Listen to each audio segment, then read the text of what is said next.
Hello dear students, once again welcome back to our channel. So आप लोगों के लिए एक बहुत ही इंपॉर्टेंट अपडेट आया है regarding NEET 2025 Maharashtra state counselling. आप लोगों का जो नीट काउंसलिंग का ऑफिशियल वेबसाइट है महाराष्ट्र के लिए वो है cetcell.mahacet.org। और आज का अपडेट बहुत ही ज्यादा इंपॉर्टेंट है, इसीलिए इस वीडियो को प्लीज लास्ट तक देखना। और ऐसे बहुत सारे अपडेट्स आने वाले हैं जब तक आपका नीट 2025 काउंसलिंग का प्रोसेस खत्म नहीं हो जाता। तो इस चैनल को सबसे पहले सब्सक्राइब करो और फिर इस वीडियो को एंड तक देखो। जैसे ही आप सीईटी सेल के वेबसाइट पर जाते हैं, आपको एडमिशन पोर्टल पे क्लिक करना है।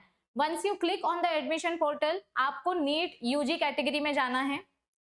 ओके, नीट अंडर ग्रेजुएट, यहाँ पर न्यू वाला जो ऑप्शन है उस पर क्लिक करो, नीट यूजी पे क्लिक करो। जैसे ही आप नीट यूजी पे क्लिक करोगे, आपको यहाँ पर एक नोटिस दिखाई देगा और ये आज का ही अपडेट है।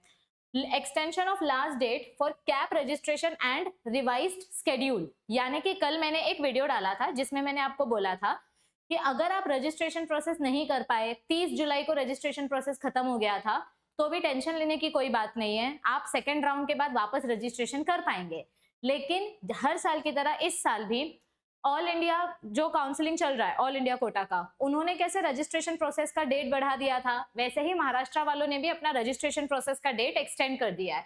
तो जैसे ही आप इस पीडीएफ पे क्लिक करोगे, आपको एक पीडीएफ ओपन होकर दिखाई देगा और ये देखो, ये यहाँ पर डेट दिया है 31 जुलाई, मतलब ये आज रिलीज किया गया है वेबसाइट पे। अब इस पे दिया क्या है information, extension for registration and revised schedule for admission to undergraduate health science courses for academic year 25-26।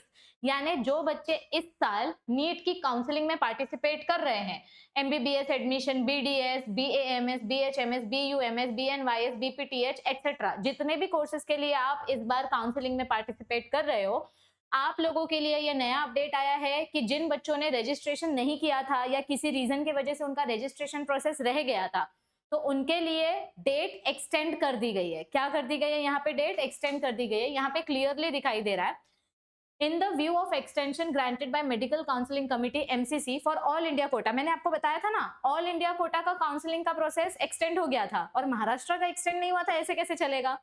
तो अगर ऑल इंडिया काउंसलिंग का डेट एक्सटेंड हुआ है तो महाराष्ट्र स्टेट वालों ने भी डेट अपनी एक्सटेंड कर दी। The state CET cell has decided to extend the registration period and revise the CAP process accordingly. तो अब महाराष्ट्र के जो बच्चे हैं, जो महाराष्ट्र काउंसलिंग में पार्टिसिपेट कर रहे हैं, न्यू डेट्स आपके लिए आई है। और न्यू डेट्स क्या दी गई है, द रिवाइज्ड शेड्यूल इज, आपका जो अब ऑनलाइन रजिस्ट्रेशन का डेट है, एक मिनट, हाँ ब्लर दिखाई दे रहा है क्या, 1 सेकेंड। हाँ, आप लोगों के लिए जो न्यू रजिस्ट्रेशन डेट एक्सटेंड होकर आई है, क्या है, online registration and session apply common for all the courses. आप किसी भी कोर्स में पार्टिसिपेट कर रहे हो, चाहे वो एमबीबीएस हो, बीडीएस हो, आयुष कोर्सेज हो या कोई भी कोर्सेज हो, अब आपका रजिस्ट्रेशन डेट एक्सटेंड करके 4 अगस्त तक कर दिया गया है। मतलब बेसिकली ये डेट 30 जुलाई को बंद हो गई थी, रजिस्ट्रेशन प्रोसेस 30 जुलाई को बंद हो गया था और बहुत सारे बच्चे डिसअपॉइंट हो गए थे। लेकिन this is the good news for you, आपका रजिस्ट्रेशन डेट एक्सटेंड करके 4 अगस्त तक बढ़ा दिया गया है, अप टू 11:59 PM। ठीक है, और रजिस्ट्रेशन करने के बाद पेमेंट करने के लिए भी एक्स्ट्रा टाइम दिया जाता है। तो पेमेंट का ड्यूरेशन कब तक के लिए बढ़ाया है, payment of registration fees through online payment gateway for these courses, कौन सा दिया है, a candidate will be treated as registered for the process only after the successful payment. हाँ, ऐसा भी हुआ था बहुत सारे बच्चों का कि उन्होंने रजिस्ट्रेशन का आधा प्रोसेस कर दिया था, डॉक्यूमेंट्स अपलोड कर दिए थे, लेकिन उनका पेमेंट करना रह गया था और पोर्टल बंद हो गया था। तो ऐसे बच्चों के पास भी अपॉर्चुनिटी है, अगर आपका पूरा रजिस्ट्रेशन करके हो गया था और पेमेंट करना बाकी था, तो अब आप अपना पेमेंट करो तो ही आपका रजिस्ट्रेशन सक्सेसफुल होगा। और जिन्होंने रजिस्ट्रेशन ही नहीं किया, मैं आप लोगों को एक बार फिर से बोलती हूँ, सिर्फ फॉर्म भरने से रजिस्ट्रेशन प्रोसेस पूरा नहीं होता है। फॉर्म भरने के बाद जब आप पेमेंट प्रोसीजर कंप्लीट कर देते हो, आफ्टर सक्सेसफुल पेमेंट, तभी आप रजिस्ट्रेशन कंप्लीट कैंडिडेट कंसिडर किए जाते हो। यानी आपने रजिस्ट्रेशन कंप्लीट किया है और अब आप काउंसलिंग राउंड में पार्टिसिपेट कर सकते हो। तो फॉर्म भरने की डेट 4 अगस्त दी गई है और पेमेंट करने की लास्ट डेट 5 अगस्त रात के 11:59 PM तक दी गई है। The uploading of colored scanned copy of original requisite documents on portal as per the list। ठीक है, समझो कुछ बच्चों ने ये सोचकर रजिस्ट्रेशन नहीं किया था कि उनके पास उनके कास्ट की वैलिडिटी सर्टिफिकेट नहीं थी या कोई डॉक्यूमेंट बाकी था या पीडब्ल्यू का कोई वैलिडिटी सर्टिफिकेट नहीं था। ऐसा अगर कुछ है तो अब आपके पास ऑप्शन आ चुका है, डेट एक्सटेंड हो चुकी है, आपकी सर्टिफिकेट अगर 1-2 दिन में आने वाली है तो सर्टिफिकेट आने के बाद आप अपने ओरिजिनल डॉक्यूमेंट का कलर्ड स्कैन्ड कॉपी अपलोड करो, जैसे जैसे जो जो रिक्वायरमेंट्स मांगे गए हैं। डॉक्यूमेंट अपलोड करने का डेट भी 5 अगस्त तक का दिया गया है, रात के 11:59 तक का, ठीक है, 11:59 का। And publication of registered candidate list, और फाइनली 5 अगस्त को लिस्ट बंद हो जाएगी। अब ये लिस्ट एक्सटेंड नहीं होने वाली है, ठीक है। एक बार रजिस्ट्रेशन प्रोसेस एक्सटेंड हो गया तो दूसरी बार नहीं होता है। तो रजिस्ट्रेशन प्रोसेस 5 अगस्त को बंद हो जाएगा। 6 अगस्त को कितने टोटल कैंडिडेट्स ने रजिस्ट्रेशन किया है वो पता चलेगा, उसकी लिस्ट रिलीज होगी कि इतने लाख बच्चों ने रजिस्ट्रेशन किया है फॉर महाराष्ट्र नीट काउंसलिंग, ठीक है।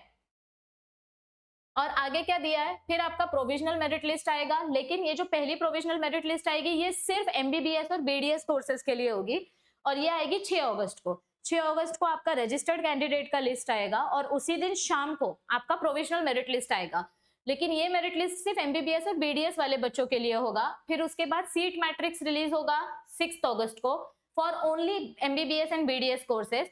फिर उसके बाद चॉइस फिलिंग फॉर्म स्टार्ट होगा for MBBS and BDS courses, और ये जो ऑप्शन फॉर्म है, ये जो चॉइस फिलिंग फॉर्म है, ये फॉर्म भरने के लिए आपको कितने दिन का टाइम दिया गया है, 3 दिन का टाइम दिया गया है। 6 अगस्त दोपहर 3 बजे से पोर्टल स्टार्ट होगा, 9 अगस्त रात को 12 बजे तक ये पोर्टल चालू रहेगा, एग्जैक्टली 11:59 PM तक चालू रहेगा। तो 3 दिन का टाइम आपके पास रहेगा, आप अपने प्रेफरेंस के हिसाब से अपना कॉलेज सिलेक्शन कर सकते हो और चॉइस लिस्ट सिलेक्ट कर सकते हो। उसके बाद आफ्टर 9 अगस्त आपका चॉइस फिलिंग फॉर्म जब भर के हो जाएगा तो declaration for cap round 1 selection list for only MBBS and BDS course 11 तारीख को आएगा। तो चॉइस फॉर्म भरने के बाद आपको वो लॉक कर देना है। एक बार लॉक हो गया तो आपने अपना कॉलेज सिलेक्ट कर लिया। अब 11 तारीख को पहला कैप राउंड का लिस्ट आएगा कि कौन से बच्चे को कौन सा एमबीबीएस कॉलेज लगा है और कौन सा बीडीएस कॉलेज लगा है। और कॉलेज लगने के बाद आपको उस कॉलेज में फिजिकली जाकर अपने डॉक्यूमेंट्स दिखाकर डॉक्यूमेंट्स को वेरीफाई करना पड़ता है, फीस स्ट्रक्चर भरना पड़ता है, जो भी उनकी फॉर्मेलिटीज होती है वो सारी फॉर्मेलिटीज पूरी करनी पड़ती है। तो फिजिकली आपको जाना पड़ता है आपके कॉलेज में, और वहां का जो भी बाकी का रिटेंशन फॉर्म होता है, ओरिजिनल डॉक्यूमेंट्स वगैरह, वो सब आपको वहां पे जाके वेरीफाई कराना पड़ता है। तो 11 तारीख को आपको आपकी लिस्ट मिल जाएगी, मतलब आपको कौन से कॉलेज में एडमिशन मिला है ये पता चल जाएगा। और फिर 12 तारीख से लेकर 17 तारीख के बीच यानी 5 दिन का टाइम आपको दिया जाएगा। इसमें 15 अगस्त का टाइम निकाल दिया है क्योंकि इंडिपेंडेंस डे और जन्माष्टमी भी है उस दिन। तो 12 तारीख से लेकर 17 तारीख ये जो 5 दिन है, इस 5 दिन के अंदर आपको फिजिकली कॉलेज में जाना है, अपने डॉक्यूमेंट्स वेरीफाई कराने हैं, फीस भरना है और अपना एडमिशन सिक्योर करा लेना है। अगर आप 17 तारीख तक नहीं गए, आप अगर 18 तारीख को गए अपना डॉक्यूमेंट वेरिफिकेशन कराने और एडमिशन कंफर्म कराने, तो आपका सीट चला जाएगा। जो डेट दी जाती है उसी डेट के पहले आपको जाके अपना डॉक्यूमेंट वेरिफिकेशन कराना रहता है और सीट कंफर्म करनी होती है। और फिर the schedule for group B यानी आयुष कोर्सेज का स्केड्यूल और ग्रुप सी कोर्सेज का स्केड्यूल इसी बीच में डिक्लेयर हो जाएगा। तो इस चैनल पे मैं सारे अपडेट्स आपको इन्फॉर्म करूंगी। जो बच्चे BA MS करना चाहते हैं, जो बच्चे BHMS करना चाहते हैं, जो बच्चे पैरामेडिकल कोर्सेज में जाना चाहते हैं, अपने रैंक के हिसाब से कौन से कोर्स का कब अपडेट आ रहा है, आपको सारी इंफॉर्मेशन इस चैनल पे जल्दी से जल्द मैं प्रोवाइड करने की कोशिश करूंगी। आपको बस उसके लिए चैनल को सब्सक्राइब करके रखना है। The above schedule is subject change as per the direction of various authorities। जैसे MCC ने चेंजेस किए उसको ध्यान में रखते हुए महाराष्ट्र स्टेट काउंसिलिंग में चेंजेस हुए हैं।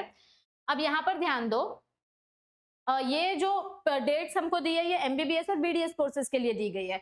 बाकी कोर्सेज के लिए भी धीरे धीरे डेट्स अपडेट आते जाएगा वेबसाइट पे।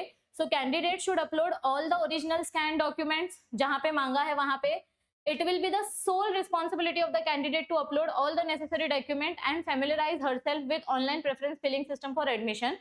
आपने अगर कोई भी डॉक्यूमेंट नहीं अपलोड किया या गलत अपलोड कर दिया तो आप खुद उसके लिए रिस्पॉन्सिबल होगे। Candidate should also ascertain his और हर एलिजिबिलिटी फॉर एडमिशन। आप जिस कोर्स के लिए एलिजिबल हो आप उसी कोर्स के लिए फॉर्म भर सकते हो तो आपको आपका एडमिशन मिलने का चांसेस है, otherwise you will be nullified from the procedure. और जो PWD कैंडिडेट्स हैं they should have claimed the quota at the time of NEET. They should submit online PWD certificate issued by any one of the 16 boards. आप अगर किसी भी disability या reservation या किसी भी कैटेगरी में आते हो तो आपके पास उसका ओरिजिनल सर्टिफिकेट होना चाहिए। सिर्फ बोलने से नहीं हो जाता कि मैं कैटेगरी में आता हूँ इसीलिए मुझे कैटेगरी का कोटा दे दो, ऐसा नहीं चलेगा, ठीक है। और यहाँ पर क्या दिया है, EWS सेक्शन, ये नोटिस पहले भी आया था, मैंने इसके बारे में पहले भी बताया था। EWS means economically weaker section, तो यहाँ पे वो लोग इन्वॉल्व हैं, it includes person who are not covered under the scheme of reservation. EWS category में जो ओपन कैटेगरी के बच्चे हैं वो बच्चे आते हैं जिनका इकोनॉमिक बैकग्राउंड सही नहीं है, पुअर है और ओपन कैटेगरी से हैं। जो बच्चे ऑलरेडी रिजर्वेशन में हैं, जैसे SC कैटेगरी के बच्चे, ST कैटेगरी के बच्चे, NT, OBC, SBC, SEBC, इन बच्चों को EWS का फायदा नहीं मिलेगा। EWS एक अलग कैटेगरी है फॉर ओपन स्टूडेंट्स और ये एक अलग रिजर्वेशन कैटेगरी है। Candidates belonging to reservation category must claim so in the application form before submitting the same. अगर आप रजिस्ट्रेशन फॉर्म भर रहे हो तो प्लीज इस चीज का ध्यान रखो कि फॉर्म भरते वक्त ही वहां पर आपको अपनी कैटेगरी मेंशन करनी है। आपने फॉर्म ओपन कैटेगरी से भर दिया तो आपको वापस से फिर रिजर्वेशन कैटेगरी में कन्वर्ट नहीं कर पाओगे आप। ये बहुत ही स्ट्रिक्ट रूल है नीट का, जब आप फॉर्म भर रहे हो तभी आपको आपकी कैटेगरी बराबर से भरनी है। फॉर्म भरने के बाद आपकी कैटेगरी चेंज नहीं होगी, ओपन कैटेगरी से रिजर्वेशन कैटेगरी में आप नहीं जा पाओगे। Any claim for converting from open to reserved category after the submission will not be entertain. Form भर दिया उसके बाद कुछ नहीं हो सकता, पत्थर की लकीर है। अगर आपने एक बार ओपन कैटेगरी में फॉर्म भर दिया तो फिर आप अपने आप को रिजर्वेशन कैटेगरी में ट्रांसफर नहीं कर सकते। NRI कैंडिडेट्स के लिए अलग से पोर्टल है। NRI candidates should note that they are eligible only for 50% institute quota. Okay, तो ये सारे अपडेट्स मैंने एक्सप्लेन कर दिए हैं। आई होप ये वीडियो आपके लिए हेल्पफुल रहेगी। तो बच्चों जिन्होंने रजिस्ट्रेशन नहीं किया या जिनकी पेमेंट करना बाकी रह गई थी या डॉक्यूमेंट अपलोड करना बाकी रह गया था, प्लीज आपको जो डेट दी गई है 4 अगस्त से पहले अपना पूरा रजिस्ट्रेशन प्रोसेस कंप्लीट करो, अपने कॉलेज की प्रेफरेंस लिस्ट बनाओ। नया एलिजिबिलिटी क्राइटेरिया आया है for group C and group B courses. तो अगर आप नीट पास हो गए हो, भले ही आपका 50% नहीं आया है, पर अगर आप 12th पास हो और नीट में मिनिमम मार्क्स है तो भी आप आयुष कोर्सेज के लिए एलिजिबल हो। तो कल मैंने बहुत इंपॉर्टेंट वीडियोस अपलोड की थी रिगार्डिंग एलिजिबिलिटी क्राइटेरिया। प्लीज उसके हिसाब से कॉलेजेस का सिलेक्शन करो, फॉर्म भरो और अपना फ्यूचर आगे सिक्योर करो। So all the best for your registration process and all the best for your admission process. I hope that you get the best. Bye bye everybody. Subscribe to this channel to receive further notifications. Take care. See you soon.